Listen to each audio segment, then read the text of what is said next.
بالله العلي العظيم حسبنا الله ونعم الوكيل نعم المولى ونعم النصير أعوذ بالله من الشيطان الرجيم بسم الله الرحمن الرحيم وبه نستعين إنه خير ناصر ومعين وصلى الله على سيدنا ونبينا أبي القاسم المصطفى محمد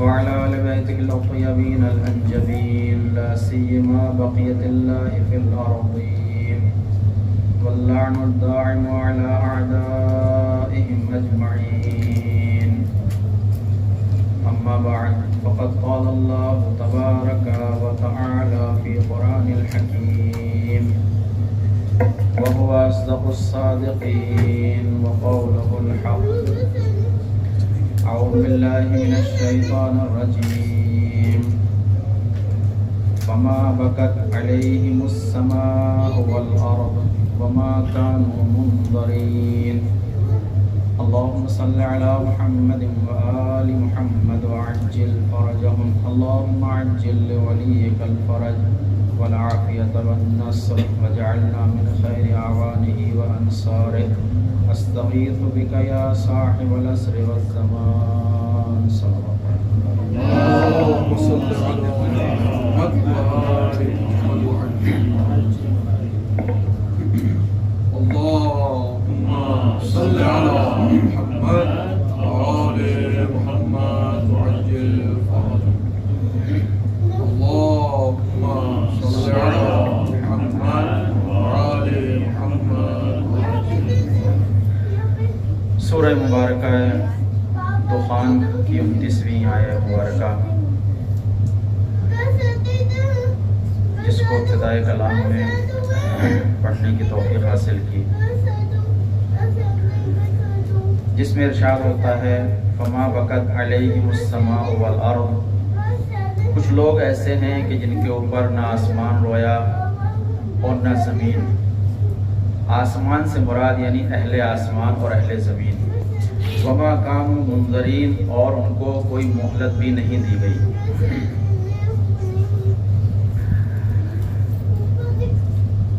خوضے کے استاد ہیں اور وہ خطیب بھی ہیں، استاد محمد رضا رنجبر۔ ان کی کئی کتابیں ہیں، بڑی بہرحال قیمتی کتابیں ہیں۔ مثلا ان کی ایک کتاب کا نام ہے مثل حبہائی قند، قند کے جو ٹکڑے ہوتے ہیں مثل حبہائی قند۔ ایک کتاب ہے مثلا مثل شاخہائی گیلاس، یہ جو چیری ہم کھاتے ہیں۔ ایک کتاب ہے مثل خوشہائی انگور، یعنی کافی لطیف کتابیں ہیں۔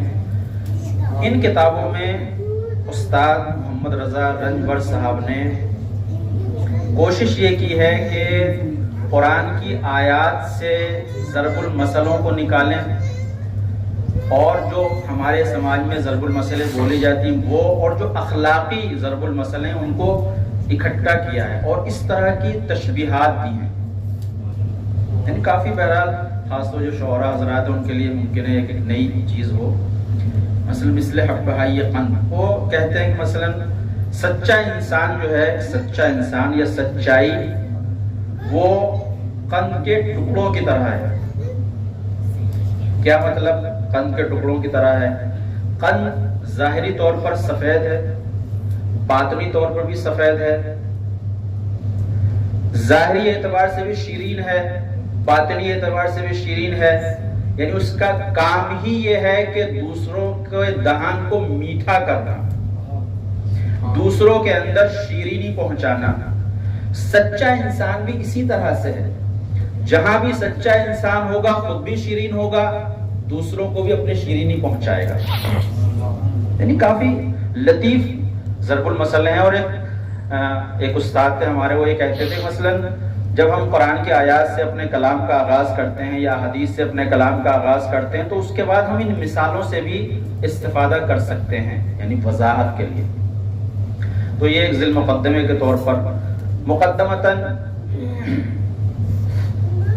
دیکھیں واقعہ کربلا کو اگر ہم غور سے دیکھیں اور دقت کریں تو واقعہ کربلا دو متضاد فکروں کا تقابل ہے، ایک مثبت فکر، ایک منفی فکر۔ مثلا خیر کے مقابل میں شر، ہدایت کے مقابل میں ضلالت، ظلمت کے مقابل میں نور، علم کے مقابل میں جہل، بصارت کے مقابل میں نابینائی، اصحاب الجنہ کے مقابل میں اصحاب نار۔ تو یہ دیکھا جائے تو یہی چیز ہے کربلا کے اندر۔ مثلا قرآن کی کچھ مثالیں، قرآن میں ارشاد ہوتا ہے هل يستوي الذين يعلمون والذين لا يعلمون لا يستوي الأعمى والبصير قد أفلح من زكاها وقد خاب من دساها۔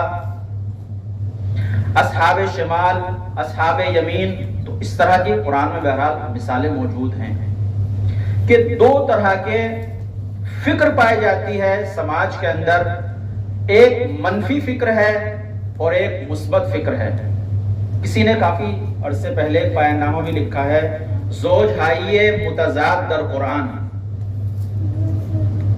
مثلا خیر و شر، اس طرح کے تمام جتنے بھی قرآن کے اندر متضاد زوج ہیں ان کو انہوں نے استخراج کیا، ان کی وضاحت کی ہے۔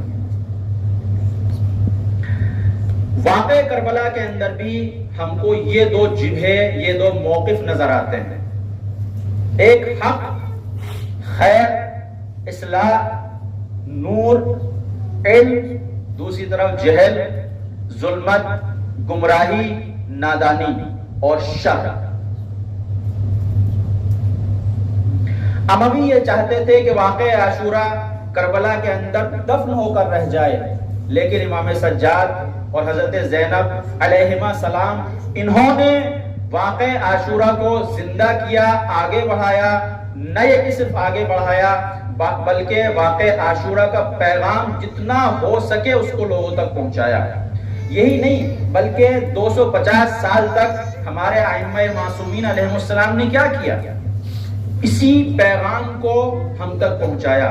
امام زمانہ علیہ السلام 1000 سال سے زیادہ گریہ کر رہے ہیں امام حسین علیہ السلام کے اوپر، صبح و شام گریہ کرتے ہیں تاکہ یہ پیغام کربلا، یہ پیغام عاشورہ زندہ رہے، یہ ختم نہ ہونے پائے۔ تو یہ پیغام عاشورہ ہم تک کیسے پہنچا ہے؟ اسی عزاداری کے ذریعے سے، اسی گریے کے ذریعے سے، اسی نالہ و شیون کے ذریعے سے، اسی انہی جلوسوں کے ذریعے سے، اور اسی کو معصومین علیہ السلام نے اس کے اوپر بہت زیادہ تاکید کی ہے۔ ابھی جو پہلی مجلس میں رہبر کا جو ایک معیار مجلس کے لیے بیان کیا گیا تھا کہ آپ نے فرمایا کہ مجالس کا، ہماری مجالس کا معیار یہ ہونا چاہیے کہ اس میں لوگوں کے عواطفات، جذبات کو، اعتقادات کو اور اخلاقی اور سیاسی روابط کو کربلا سے زیادہ کیا جائے۔ یہ بنیادی معیار ہے واقعہ کربلا کا۔ لہذا جو گفتگو جو بھی بہرحال آپ سماعت فرمائیں گے وہ اسی ضمن میں ہوگی کہ مثلا ہمارے روابط کس طرح کے کربلا سے ہونے چاہیے، کیا ضرورت ہے کہ ہم اپنے روابط کو واقع کربلا سے جوڑیں۔ ایک صلوات پڑھیں آپ حضرات۔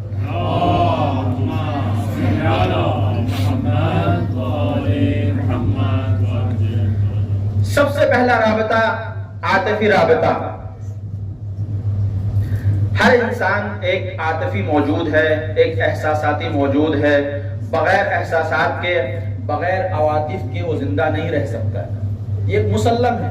اس سے کسی مذہب سے کوئی لینا دینا نہیں ہے، کسی دین سے کوئی لینا دینا، بلکہ ایک انسان کی فطرت کے اندر یہ چیز اللہ نے رکھی ہے کہ جب بھی اس کو کوئی نعمت ملتی ہے تو وہ خوشی کا اظہار کرتا ہے، جب وہ نعمت ہاتھ سے چلی جاتی ہے تو غم و اندوہ کا اظہار کرتا ہے. جیسے جیسے نعمت کی حیثیت بڑھتی چلی جاتی ہے اسی اعتبار سے اس کا غم و اندوہ بھی زیادہ ہوتا چلا جاتا ہے. لیکن جب یہ نعمت بہت زیادہ بڑی اور ہاتھ سے چلی جائے تو پھر انسان صرف غم و اندوہ نہیں کرتا ہے بلکہ گریہ و زاری کرتا ہے, بلکہ زجہ کرتا ہے, بلکہ ماتم کرتا ہے اور صف عزائے بچھاتا ہے. لہذا یہ عزاداری جو ہم تک پہنچی ہے اس کا ایک طریقہ یہ ہے کہ یہ عواطف, یہ مجلسیں, یہ نالا و شیون, اس کے ذریعے سے ہم تک یہ عزاداری پہنچی ہے. لہذا آدمی رابطے کو جتنا زیادہ ہو سکے ہمارا وظیفہ ہے کہ ہم اپنے جوانوں کے اندر اس کو بڑھائیں. اسی کے ذریعے سے ہم تک یہ عزاداری پہنچی ہے. قرآن میں بہت ساری اس کی مثالیں ہیں. آج جو مثلا یہ فکر ابن تیمیہ اور عبد الوہاب جیسے, محمد ابن عبد الوہاب جیسے یہ لوگ کہتے ہیں کہ مثلا یہ گریہ صحیح نہیں ہے, یہ عزاداری صحیح نہیں ہے, یہ نالا و شیون صحیح نہیں ہے. آخر کیا آپ فطرت کے اوپر پابندی لگائیں گے؟ کون سی دنیا کی بات کرتے ہیں, کون سی عقل کی بات کرتے ہیں؟ کیا فطرت کو اندر گھوٹ کر رکھ دیا جائے, دفن کر دیا جائے؟ ناممکن ہے. اگر فطرت کو دفن کر دیا تو انسان ختم ہو جائے گا. انسان اسی وقت ختم ہوگا جب اس کی فطرت ختم ہوگی.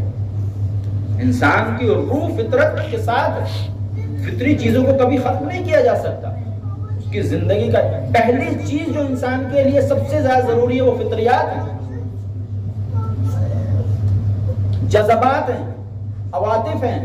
آپ دیکھیں جب ولادت ہوتی ہے تو سب سے پہلی چیز جو کانوں سے ٹکراتی ہے وہ عاطفے والی چیز ٹکراتی ہے, گریہ. قرآن میں اس کی مثالیں موجود ہیں. مثلا جب بیٹیوں کو زندہ درگور کیا جا رہا تھا قرآن نے کہا بِأَيِّ ذَنبٍ قُتِلَتْ, کس جرم میں آخرکار ان کو قتل کیا جا رہا ہے.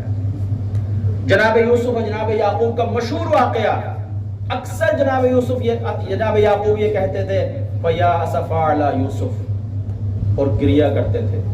یا مثلا بعد والی آیتوں میں ارشاد ہوتا ہے وَيَزَّتْ عَيْنَاهُ مِنَ الْحُزْنِ, اتنا زیادہ گریہ کیا جبکہ جناب یوسف زندہ تھے, صرف گم ہوئے تھے, نظروں سے اوجھل ہو گئے تھے.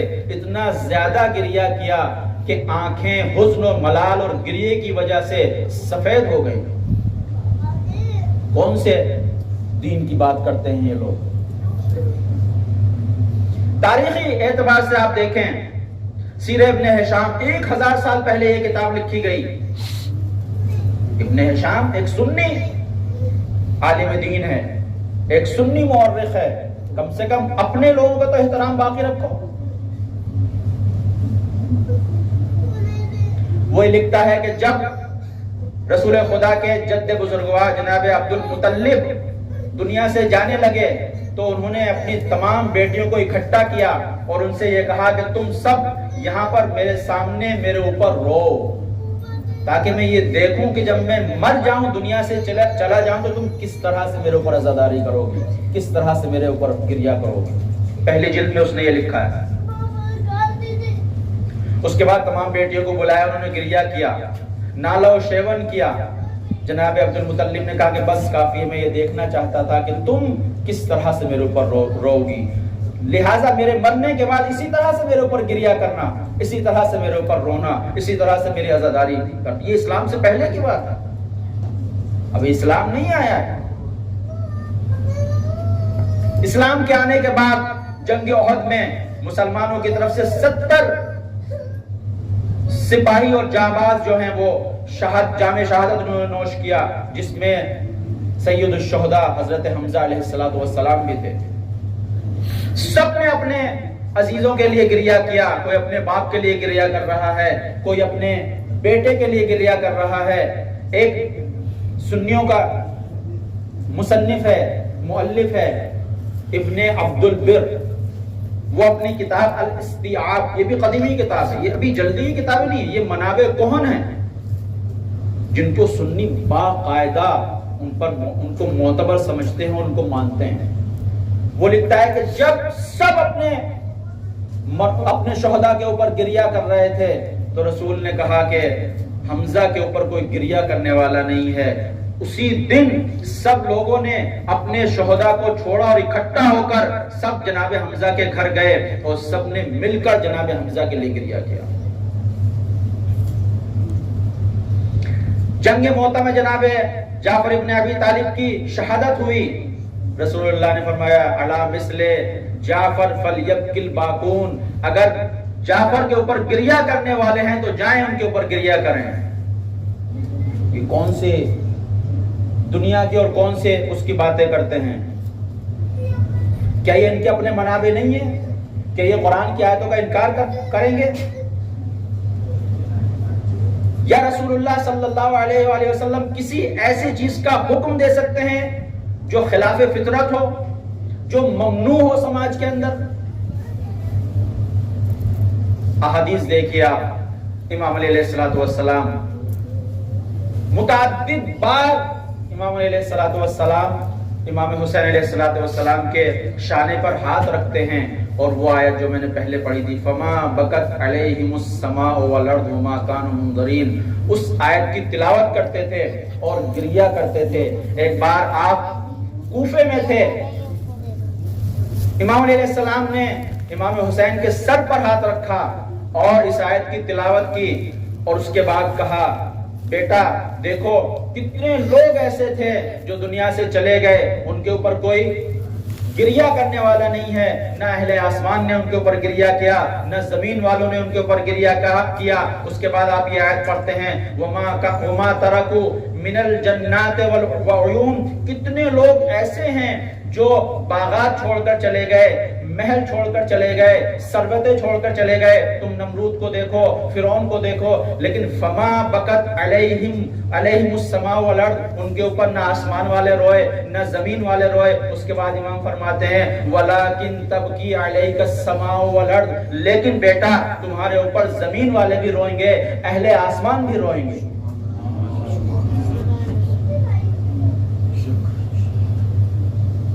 نہج البلاغہ ابن ابی الحدید کہتا ہے کہ بہترین کتاب اگر قرآن کے بعد کوئی کتاب ہے تو وہ نہج البلاغہ ہے.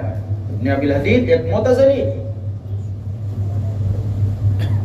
700 سال پہلے اس کتاب کی جمع، 1000 سال سے پہلے اس کتاب کی جمع ہو رہی ہوئی. اس نے کہا کہ بہترین خودکور کا مجموعہ اور ادبی اعتبار سے، ہر اعتبار سے، اسی میں 10ویں حکمت امام فرماتے ہیں اپنے تمام اہل و عیال کو جمع کرتے ہیں اور ان سے مخاطب ہو کر کہتے ہیں خالط الناس مخالطتاً، دیکھو لوگوں کے ساتھ مل جل کر رہو، گھل مل کر رہو. ان متم معها بکوا علیکم، اگر تم ان کے درمیان مر جاؤ تو تمہارے اوپر گریہ کریں. وَإِنْ عِشْتُمْ حَنَّوْا إِلَيْكُمْ، اور اگر زندہ رہو تو تم سے ملنے کے مشتاق ہوں. یہ ساری چیزیں امام رضا علیہ السلام فرماتے ہیں ان یوم الحسین اقرح جفوہنا واسبل دموعنا، امام حسین علیہ السلام کی مصیبت نے، میرے جد امام حسین کی مصیبت نے گریے کی وجہ سے ہماری آنکھوں کو زخمی کر دیا ہے اور ہمارے آنسوؤں کو ہمارے رخساروں پر جاری کر دیا ہے. کیا یہ چیزیں ایسے ہی ہیں؟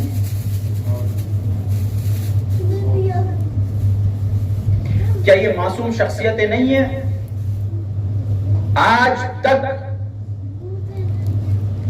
تاریخ بشریت کے اندر جب سے امامت کا سلسلہ شروع ہوا ہے کسی نے ایک ذرہ برابر بھی کسی امام کے اوپر انگلی نہیں اٹھائی ہے کسی بھی حوالے سے. کیا یہ ممکن ہے؟ یہ اتنی بڑی بڑی باتیں کہ کوئی اعتبار نہ ہو؟ امام کا قول و فعل اور تقریر حجت ہے.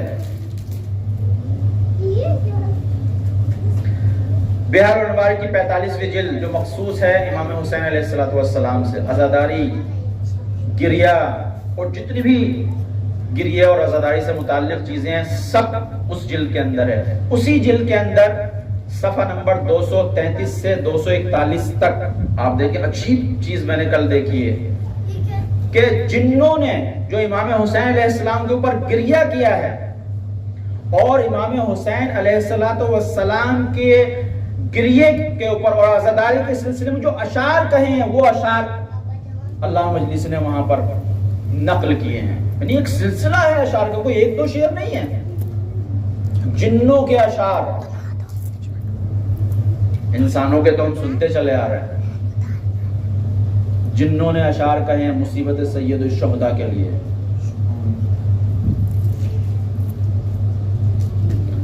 آپ دیکھیں اسرائیل کی کسی سے کوئی دوستی نہیں ہے،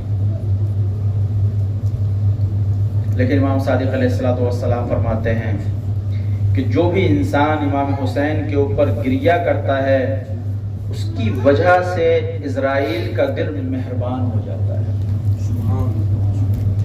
اور اسرائیل ملک الموت اس کی روح آرام سے نکالتا ہے. یعنی گریہ سید الشہداء کے اوپر اس کی بڑی عظمت ہے.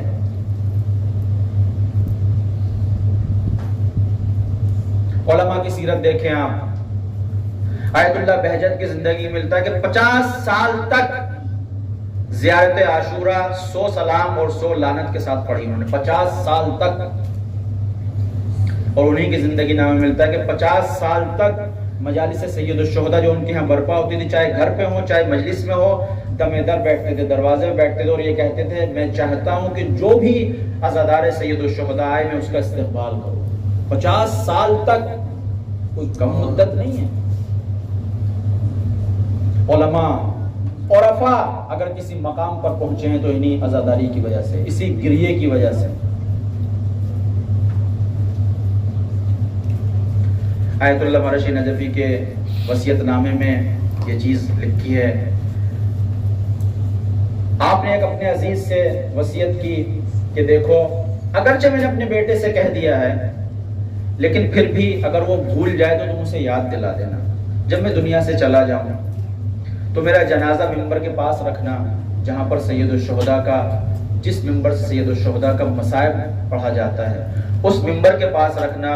امامے کا ایک سرا ممبر سے باندھنا، دوسرا میرے تابوت سے باندھنا، اور ذاکر سے کہنا کہ میرے لیے امام حسین کا مسائل پڑھنا.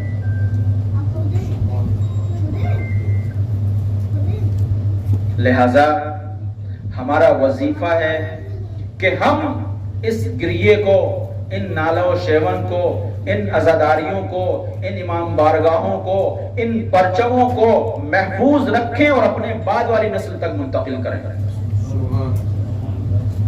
ہماری مجلس کا معیارات میں سے ایک معیار یہ ہے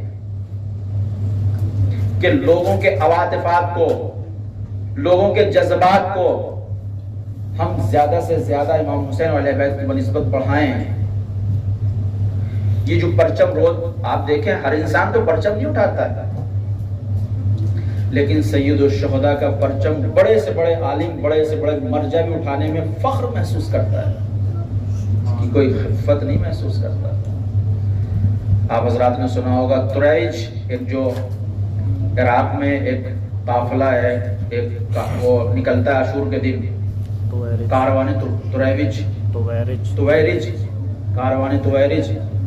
تو شیخ بہائی، شیخ بہاؤدینی، ان کے زندگی نام ملتا ہے کہ وہ بین الحرمین میں کھڑے ہوئے تھے، یہ قافلہ وہاں سے آیا کیونکہ بہت تیزی کے ساتھ گزرتے ہیں. تو جیسے وہ کاروان گزر رہا تھا فوراً انہوں نے اپنے جوتے اتارے، امامہ پھینکا، اس کے ساتھ بھاگنے لگے. تو کسی نے کہا کہ آو بھائی کیا کر رہے ہیں آپ؟ تو وہ فرماتے ہیں تم نہیں دیکھ رہے ہو ہمیں زمانہ ان کے ساتھ جا رہا ہے، میں کیسے یہاں کھڑا رہ سکتا ہوں؟ لہٰذا یہ عزاداری، یہ دستے، ان سب کی اہمیت ہے، سب کو بچانا ضروری ہے. اور عواطف اور جذبات کا تقاضا یہ ہے کہ ہم ان کو زیادہ سے زیادہ اپنے جوانوں اور اپنے قوم کے درمیان پہنچائیں. تو سب سے پہلا رابطہ جو ہمارا وظیفہ ہے کہ ہم امام حسین علیہ الصلوۃ والسلام اور خاندان اہل بیت کی بنسبت اس کو زیادہ کریں، وہ عاطفی رابطہ ہے. دوسرا رابطہ اعتقادی اور معرفتی رابطہ ہے. صرف جذبات کو پر اکتفا نہیں کیا جا سکتا، صرف عواطف پہ اکتفا نہیں کیا جا سکتا. کوئی بھی یہ کہہ سکتا ہے تو یہ تو صرف جذبات ہیں، یہ تو عواطف ہے، اس میں کوئی حقیقت نہیں ہے. بلکہ جذبات اور عواطف کے ساتھ ساتھ اس کے اندر اعتقاد بھی ضروری ہے، معرفت بھی ضروری ہے۔ آپ دیکھیں کربلا کے میدان میں شب عاشور امام حسین علیہ السلام جناب زینب سلام اللہ علیہا کے خیمے میں جاتے ہیں اور جناب زینب کو تسلی دیتے ہیں اور قرآن کی آیت پڑھتے ہیں کل شیء ہالک الا وجہہ ولہ الحکم والیہ ترجعون۔ دیکھو بہن زینب، سب کو دنیا سے جانا ہے، نانا بھی گئے، بابا بھی گئے، بھیا بھی گئے، سب جائیں گے سوائے اس خدا کے، اس کا حکم باقی رہے گا اور سب کو اس کی طرف پلٹ کر جانا ہے۔ صبح عاشور جب دشمن حملہ کرتا ہے تو امام حسین علیہ السلام فرماتے ہیں اللہم انت ثقتی فی کل کرب ورجائی فی کل شدت، پروردگار اے میرے اللہ، تو ہی میرا بھروسہ ہے ان مشکلات میں اور تو ہی میری امید ہے ان مصائب میں، یعنی توحید۔ متعدد بار امام حسین علیہ السلام نے یہ جملہ دہرایا انا للہ و انا الیہ راجعون رضا بقضائہ و تسلیما لامر، یعنی معاد بار بار یاد دلا رہے ہیں کہ دیکھو ہم کو کہیں جانا ہے۔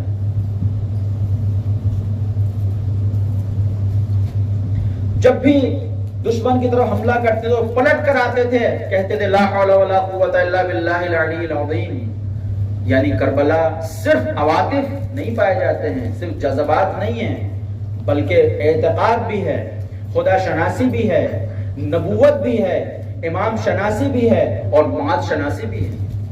ہر طرح سے امام حسین علیہ السلام لوگوں کو متوجہ کر رہے ہیں۔ لہذا دوسری چیز جس کو ہمارے جب ہم اپنے لیے اور اپنے بعد اپنے جوانوں کے لیے اور اپنے قوم کے لیے جس رابطے کو ہمارا وظیفہ ہے کہ ہم زیادہ کریں، وہ اعتقادی اور معرفتی رابطہ ہے کربلا سے۔ اور تیسرا رابطہ اخلاقی رابطہ۔ بہرحال صرف عواطف اور اعتقادات کے علاوہ اور بھی چیزیں ہیں زندگی کے اندر۔ اخلاقیات، کربلا کے اندر شجاعت ہے، کربلا کے اندر صداقت ہے، کربلا کے اندر انکساری ہے، کربلا کے اندر تواضع ہے۔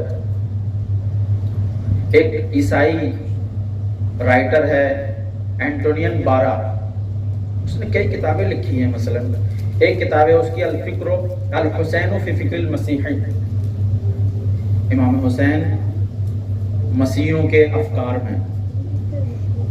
مثلا ایک کتاب ہے ان کی زینب سرخۃ اکملت مسیرہ، یعنی زینب وہ فریاد ہے جو مکمل ہوئی۔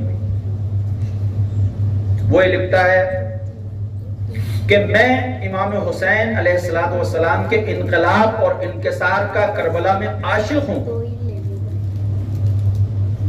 کیونکہ معمولاً جو لوگ منکسر اور متواضع ہوتے انقلابی نہیں ہوتے، جو لوگ انقلابی ہوتے متواضع نہیں ہوتے، لیکن امام حسین نے کربلا میں ان دونوں کو جمع کر کے دکھایا۔ اگر رخصتی کے وقت گریہ کر رہے ہیں تو میدان سے ان جنازوں کو اٹھا کر بھی لا رہے ہیں۔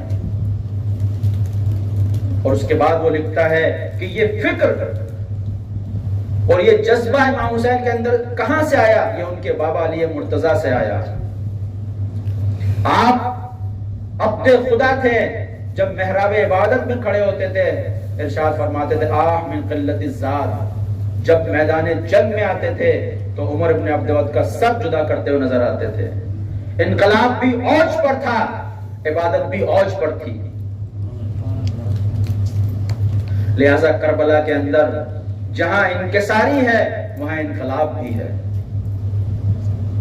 لہذا اخلاقیات بھی اوج کے اوپر تھے کربلا کے اندر۔ اور ایک اور رابطہ جو ضروری ہے کہ ہم اس اعتبار سے بھی اپنے کو قوی کریں، وہ رابطہ سیاسی ہے۔ آج بہت سارے لوگ یہ کہتے ہیں کہ مثلا واقع کربلا کو سیکولار کیا جائے، عزاداری کی جائے، ماتم کیا جائے، جلوس نکالے جائیں، امام بارگاہیں سجائے جائیں، علم اٹھائے جائیں، نظریں دی جائیں، سبیلیں لگائی جائیں، لیکن دنیا سے کوئی کام نہیں رکھے ہم۔ دنیا میں کیا ہو رہا ہے، کہاں پہ کون کس کو کیا کہہ رہا ہے، اس سے کوئی مطلب نہیں رکھے۔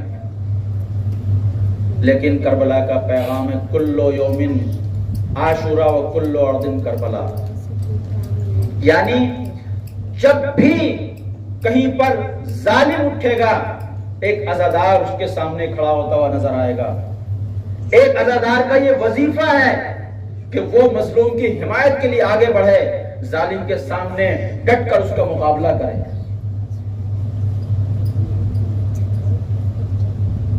کربلا کے اندر یہ چیز اوج کے اوپر ہے۔ کربلا کا یہ پیغام ہے، کونوا للظالم خصما وللمظلوم عونا۔ ظالم کے لیے سینہ تان کے آگے کھڑے ہو جاؤ اور مظلوم کے لیے آنکھوں کو جھکا کر اس کے سامنے جاؤ، اس کی مدد کرو۔ امام خمینی رحمۃ اللہ علیہ کہتے ہیں کہ مسیح جو 1357 میں انقلاب کامیاب ہوا ہے ایران کے اندر، یہ 1357 کے محرم اور صفر کی وجہ سے کامیاب ہوا۔ 15 خرداد کا جو قیام تھا وہ 12 محرم، اس دن 12 محرم تھے۔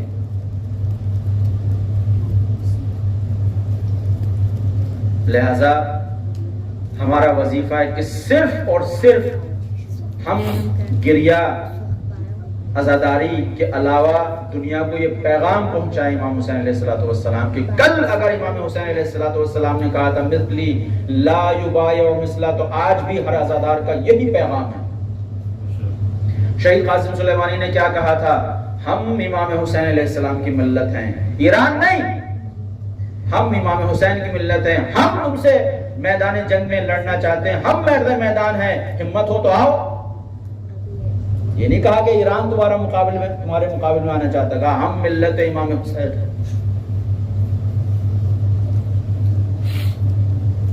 لہذا ہمارا وظیفہ ہے کہ ہم یہ 4 روابط کربلا سے جوڑیں، اہل بیت علیہ السلام سے، اس کو اپنے جوانوں میں، اپنے اندر، اپنی قوم میں زیادہ کریں۔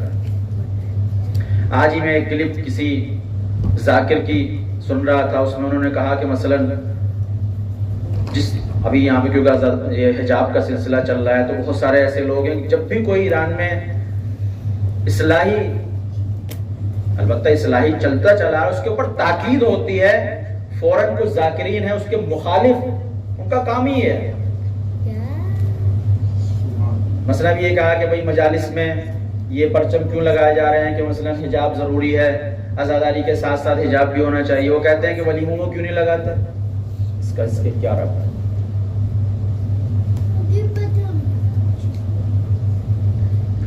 بہرحال ہمارا وظیفہ اور ہماری ذمہ داری ہے، جیسا کہ رہبر انقلاب نے فرمایا کہ ہماری مجالس کا معیار، جس میں سے ایک معیار یہ تھا جس کو میں نے جس حد تک ہو سکے آپ کے سامنے بیان کیا۔ آج محرم کی 5 تاریخ ہے اور تقریباً آدھا محرم، اصل اگر دیکھا جائے تو اصل جو محرم میں روح پائی جاتی ہے گریے کی، نالہ و شیون کی، عزا کی، وہ یہ 10 دن ہے، باقی پھر ہم اس کو آگے بڑھاتے ہیں۔ اصل یہ ہے، اس میں کوئی یہ نہیں دیکھتا ممبر پہ کون آ رہا ہے، بس ایک عجیب و غریب کیفیت ہوتی ہے ان 10 دنوں کے اندر۔ لہذا ہم سب مل کر سلام بھیجتے ہیں اپنے امام کے اوپر، السلام علیکہ یا ابا عبداللہ وعلی الارواح التي حلت بفنائک، علیک منی سلام اللہ ابدا ما بقیت وبقی اللیل والنہار ولا جعلہ اللہ آخر العہد منی لزیارتکم، السلام علی الحسین وعلی علی ابن الحسین وعلی اولاد الحسین وعلی اصحاب الحسین۔ آج کی تاریخ جو ہمارے بر صغیر میں منسوب ہے حضرت زینب سلام اللہ علیہ کے نونہال بیٹوں اون و محمد سے، حضرت زینب سلام اللہ علیہ نے بچپن سے ہی عجیب و غریب غم دیکھے ہیں۔ رسول اللہ کی وفات کا غم، ماں فاطمہ زہرا سلام اللہ علیہا کی شہادت کا غم، بابا علی مرتضیٰ کے سر پر ضربت، بھیا حسن کے جگر کے ٹکڑے، اور اب کربلا کے میدان میں مصائب کا ایک پہاڑ ہے جو آپ کے سامنے ہے۔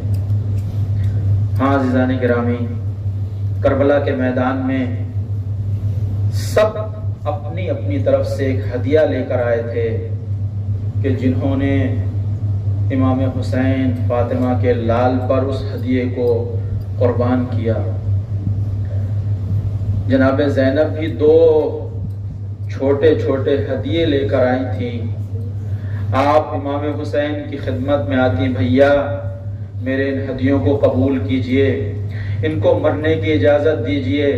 امام حسین نے جناب زینب کی طرف دیکھا اور کہا، اے بہن زینب، تمہارے تو شوہر بھی یہاں نہیں ہیں۔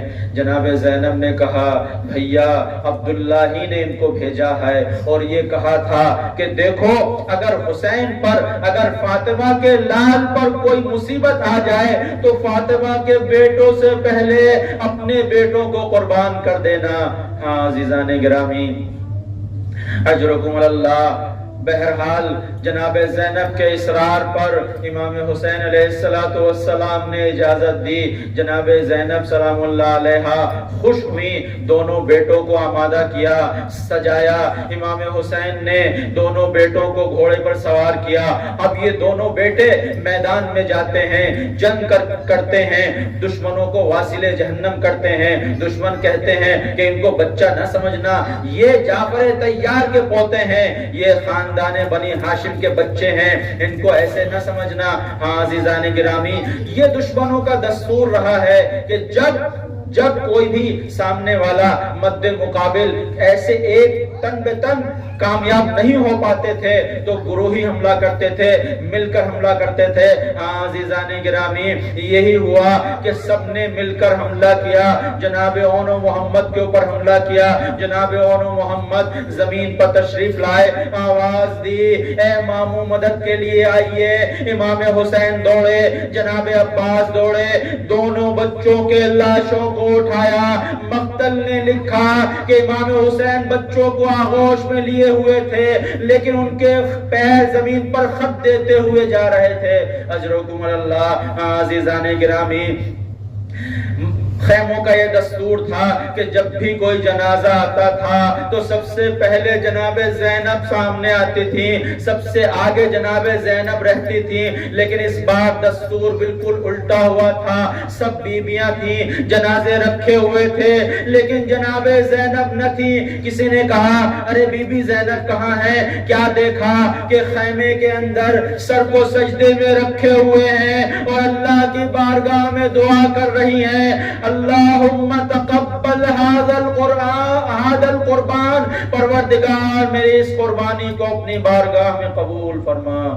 الا لعنت اللہ علی القوم الظالمین وسيعلم الذين ظلموا أي منقلب ينقلبون إنا لله وإنا إليه راجعون ضمن قضائه وتسليما لأمره۔ پروردگار ہماری اس مختصر سی عظات کو قبول فرما۔ پروردگار صاحب خانہ بانی مجلس کی جو نیک حاجات ہیں ان کو برلا۔ پروردگار ہمیں اتنی توفیق دے کہ جو وظائف ہمارے اوپر ہیں ہم ان کو بطور احسن اپنے سماج میں اپنے جوانوں تک منتقل کر سکیں۔ پروردگار ہمیں توفیق دے کہ ہم اس عزاداری کو، جیسے یہ بچتی ہوئی تمام اخلاقی اقدار، سیاسی اقدار، عواطفی اقدار، معرفتی اقدار کے ساتھ بچتی ہوئی ہم تک پہنچی، ہم بھی اسی طرح سے اس کو آئندہ نسلوں تک منتقل کریں۔ ربنا تقبل منا انک انت السمیع العلیم واتم حسین۔